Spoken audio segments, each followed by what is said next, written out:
സ്നേഹമൊക്കെ ഇന്ന് നമ്മൾ വളരെയധികം ആ, എന്നാ പറഞ്ഞ അണ്ടർസ്റ്റാൻഡിങ് വളരെ കുറവാണ് നമുക്ക്. ഇപ്പം ഞാൻ ഒരു കഥ വായിച്ചിട്ടുണ്ട്. ആ, രണ്ട് ലവേഴ്സ് വർത്തമാനം പറഞ്ഞു പോവുകയായിരുന്നു. അപ്പോൾ അവർ പറഞ്ഞുകൊണ്ട് പോകുന്നത്, നിനക്ക് വേണ്ടി മരിക്കാൻ പോലും ഞാൻ തയ്യാറാണ് എന്ന് പറഞ്ഞപ്പോഴാണ് കയറ് പൊട്ടിച്ചൊരു കാള ഓടി വരികയാണ്. ഇവൻ ചാടി തെങ്ങേ കയറി. ആ കാളയങ്ങ് പോയി. ഇറങ്ങി വന്നപ്പോൾ ഇവള് ചോദിച്ചു, എനിക്ക് വേണ്ടി ആ, മരിക്കാൻ വരെ തയ്യാറാണെന്ന് പറഞ്ഞ ആളാണല്ലോ എന്ന് പറഞ്ഞു. ഞാൻ ഇപ്പം ജീവിക്കാതെ എങ്ങനെ നിനക്ക് വേണ്ടി മരിക്കുന്നതെന്ന് പറഞ്ഞതായിട്ട് ഞാൻ ഇവിടെ കഥ വായിച്ചിട്ടുണ്ട്.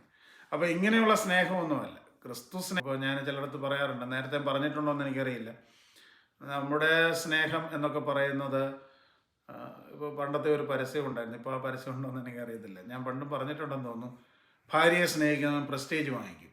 പ്രസ്റ്റേജ് എന്ന് പറയുന്ന പ്രഷർ കുക്കറാണ്. അപ്പോൾ അത് സ്നേഹത്തിന് എക്സ്പ്രഷൻസ് ആവശ്യമാണ്.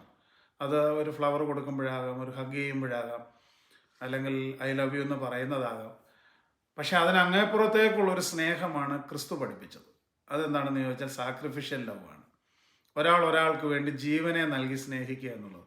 അതുകൊണ്ട് എന്നെ കേൾക്കുന്ന എനിക്കറിയില്ല എത്ര എത്ര കപ്പിൾസ് ഭാര്യയ്ക്ക് വേണ്ടി ഭർത്താവിന് വേണ്ടി ജീവൻ കൊടുക്കുമെന്ന് എനിക്ക് പറയാനായിട്ട് സാധിക്കില്ല.